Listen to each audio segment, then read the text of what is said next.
In his quest to seek anticipatory bail, embattled former Interior Cabinet Secretary Fred Matiang'i now finds himself at loggerheads with the Director of Public Prosecutions, Nordin Haji, who is threatening to sue the former Cabinet Secretary. In his affidavits, Matiang'i appeared to insinuate the plan to arrest him was hatched in Mombasa during the Africa Prosecutors Conference. Here's NTV's Sydney Chazima with more from Matiang'i's 14-page affidavit. Former Interior Cabinet Secretary Fred Matiang'i could have placed himself on the firing end of the Director of Public Prosecutions, Nordin Haji. This is after claiming in his affidavit presented before the High Court that, and I quote, "I was informed that the scheme to have me arrested was formulated on the 30th of January 2023 at the sidelines of the 16th Annual General Meeting and Africa Prosecutors Association Conference held at Mombasa." The aforementioned Prosecutors Conference was attended by both President William Ruto and DPP Haji. And even though Matiang'i shied away from mentioning names, the DPP has taken offense with the claims, threatening legal action. I have looked at his application in court, and he has alleged that me and the President met on the sideline to plan in Mombasa when we had the African Prosecutors Association, to plan against him. That in itself is a perjury. And I will take him to task.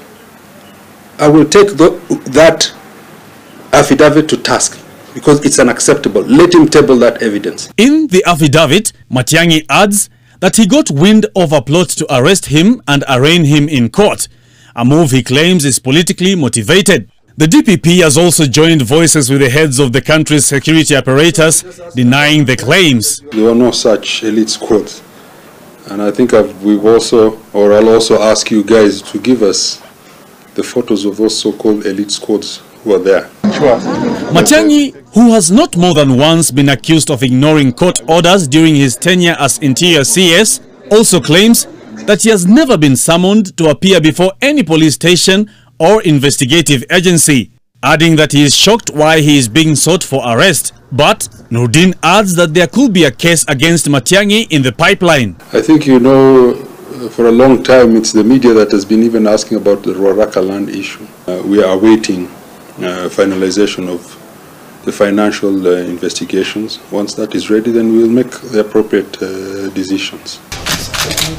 Matiang'i also believes that his speech during his visit to the late Professor George Magoha's home. We live in a country where people are so dishonest, they love lies, they behave as if there was nothing happening yesterday.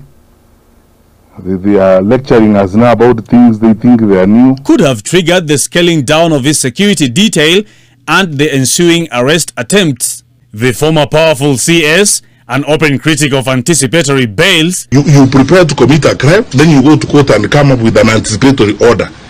We are hearing it's an innovation in Kenya's judicial system, an anticipatory order. So you can't be arrested. So you go, get the order, and arrive here, and go and break into Honorable Mujiri's house. You have an order. You anticipated that you're going to make a mistake. Now breathes a sigh of relief after the courts granted his request for anticipatory bail by way of a personal bond of 200,000 shillings, in essence, shielding him from any arrests. Sydney Chazima, NTV.